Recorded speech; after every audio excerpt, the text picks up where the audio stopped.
আসসালামু আলাইকুম, কেমন আছেন আপনারা সবাই? তো অনেক দিন ধরে লং ভিডিও দেওয়া হচ্ছে না, তো আপনারা বলছেন দিচ্ছ না কেন। তো আজকে আমার বাগানের যে সবজিগুলো চারা লাগিয়েছিলাম এর আগে, সেগুলো কত বড় হয়েছে আপনারা জানতে চেয়েছেন, তাই ভিডিওটা আপনাদের জন্য করা। তো সবাই কেমন আছেন একটু জানাবেন। তো দেখুন, গাছগুলো অনেক বড় হয়ে গিয়েছে, ফুল এসেছে।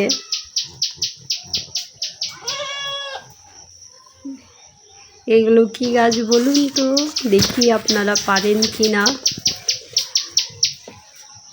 তো এটা হচ্ছে, না বলছি না, আপনারাই বলুন এটা কিসের গাছ।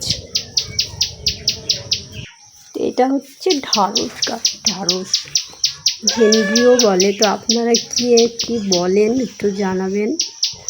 আর এটা হচ্ছে পেঁপে গাছ, সবাই তো চেনেন। এটা বেগুন গাছ, বেগুনে ফুল ফুটেছে, বেগুন ধরেছিল অনেকগুলো, ফ্রিজে রেখে দিয়েছি ওগুলো। তারপরে এই পেঁপে চারাগুলো ছোট ছিল, এখন বড় হয়ে গিয়েছে অনেকটা। এখানে করলা গাছটাও বড় হয়ে গিয়েছে, কবে হবে কে জানে, ফুল আসবে কবে।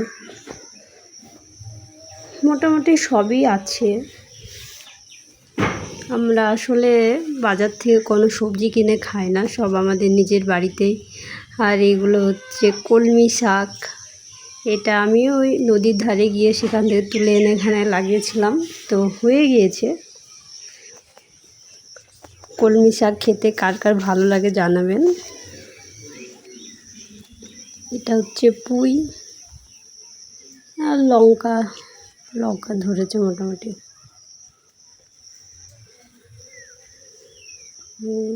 অনেকগুলো ধরেছে লঙ্কা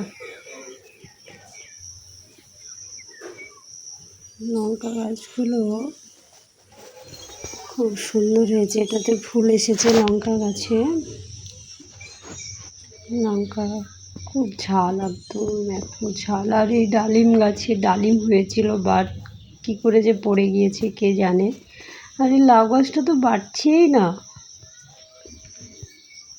সব গাছ বড় হয়ে গিয়েছে, বাট লাউ গাছটা বড় হচ্ছে না, কতটুকুই রয়েছে। তারপরে এখানকার এই লঙ্কাগুলো তো অনেক সুন্দর, খুব সুন্দর লঙ্কা গাছগুলো। আর ঢ্যাঁড়সটা তুলে নিলাম, পেকে যাচ্ছিল। প্রতিদিন দেখতে হয় কোনটা বড় হয়ে গিয়েছে। প্রতিদিন প্রায় 5-6টা করে ঢ্যাঁড়স তোলা হয়। তো এখানে একটা বেগুন পেয়েছি, দুটো ভেন্ডি পেয়েছি, লঙ্কা পেয়েছি। আর লেবুগুলোও বড় হয়ে গিয়েছে, খাওয়া যাবে। তারপরে এখানে পুঁইয়ের গাছ লাগিয়েছি, পুঁই গাছগুলো পাতাগুলো সব হয়ে গিয়েছে। এই গাছটা সুন্দর হয়েছে,